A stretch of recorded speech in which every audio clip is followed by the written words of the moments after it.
Cake. Cake. Cat. Cat. Candle. Candle. Cow. Cow. Carrot. Carrot. Well done. Marna's always had phonics teaching, so we're not doing anything new in that sense. Phonics has always been an important part of the literacy. And we've also always had good foundation stage practice. So for us, it's been very useful to take part in a programme that's been much more systematic because we had a good basis to work from. In our school, we've got 60 children in reception. The classes are full, 2 classes of 30. And we've got 2 teachers, EAL support for about 2 days a week, and always at least a TA each. And everybody in the team is trained to teach phonics. This is what I've taken out of my handbag. This is cash. We call this cash. Money. Cash money. £20 money. So exciting, isn't it? That's all the money from my bag. That's all I've got, okay? So we're going to think about the word cash. Now, what I need you to do, like you do every day, is to tell me all the words that you can think of that rhyme with cash. The phonics sessions themselves are 15 minutes in the day, so you know it's short, frequent, and often. And then the playing with sounds is linked to everything they do, which is what you would normally do as an early years practitioner anyway. Playing in the water, getting them to make sounds like splish, splash, splosh. Splash, splosh, splash, splosh, splash, splosh. Stumble, trip, stumble, trip, stumble, trip. Swishy, swashy, swishy, swashy, swishy, swashy. If the children are not hearing the sounds, if they're not using the sounds, they're not going to be able to write them, they're not going to be able to read. Remember, this is the only one where you can stick your tongue out at the teacher. Want to see your tongue? Off you go. The concentration on sounds and words and letters is there throughout everything they're doing, which makes it much easier, I think, for the children. He was doing this. He was going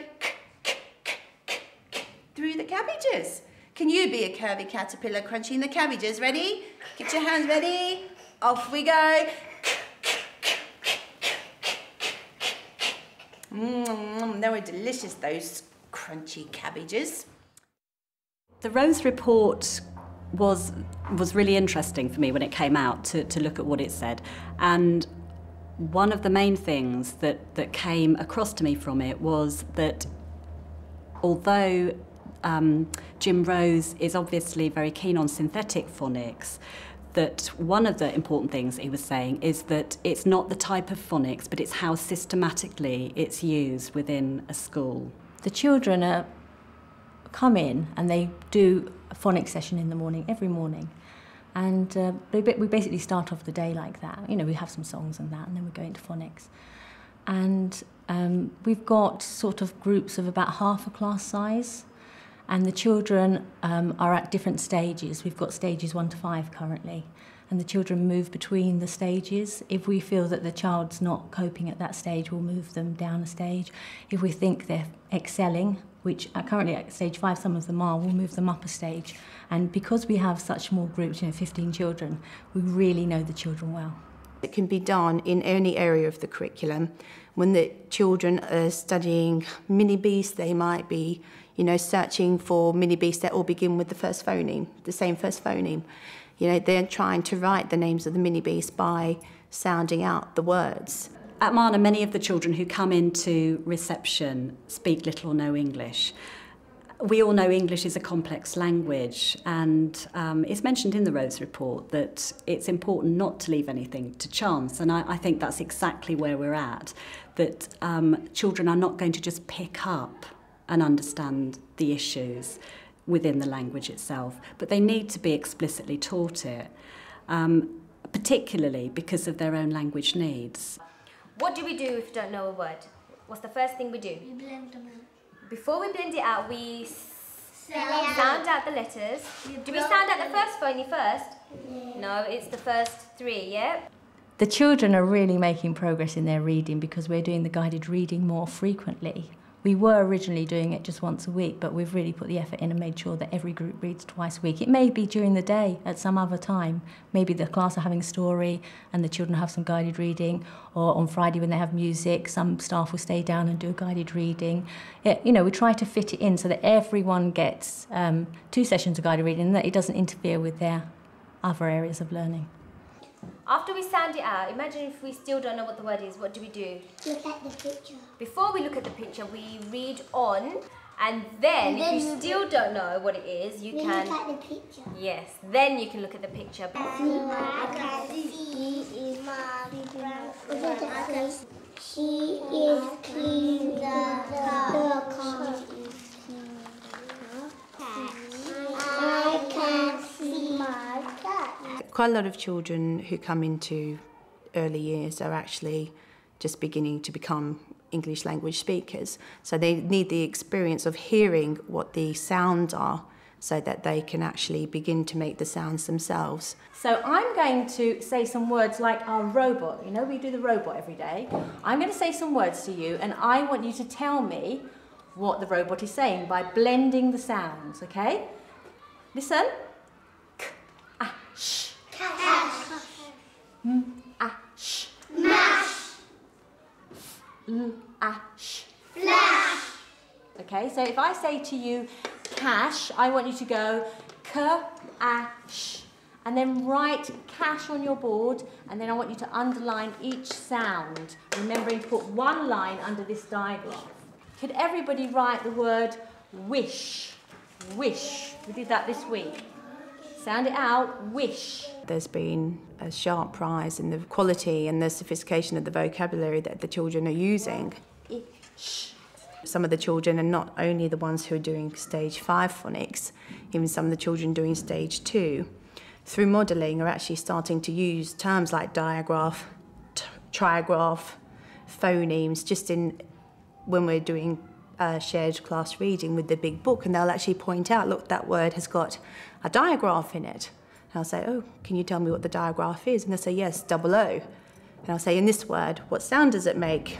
Short oo or the long oo sound, and they're able to tell me. When I'm reading a story to the class, some of them just go on and they read the whole sentence for me. You know, they're looking around the environment. They're saying, does that say home corner? Or does that say shop? You know, they're sounding everything out and really applying it to all the learning areas, and it's quite amazing. Ash, ash. Dash. Ash, dash. Rash. Ash, rash. Well, I've always taught phonics in some way, but I think this approach is much more systematic. The children are flowing through a system. They're going from stage to stage or back a stage, whereas before I think I had the whole class just doing the alphabet over and over again and not really going anywhere with it. Well done. Mahi, can you come and trace the curvy caterpillar? Where are you going to start? At the head. At the head. Trace around his curvy back. And which way is his tail pointing? At the sun. At the sun. Well done. Some people, you know, have commented, oh, you know, you're not teaching them the alphabet names, you know, the letter names. And my reply is, well, if the children are reading a book and they read C-A-T, that doesn't sound anything like the word cat. But if they're sounding it out, k-at, then they can actually hear what the word sounds like. When they're writing, if they want to write a word they don't know, they're not going to think of the letter names, they're going to sound it out. Dog, d-o-g. And they're going to link the sound to the letter formation that they've done in stage 2 and have a phonetically plausible attempt at writing a word. Mishkath, when I was watching Mishkath writing just now, he started his letter with a K, and K does make a k sound, so that was correct, what you wrote the first time. Well done.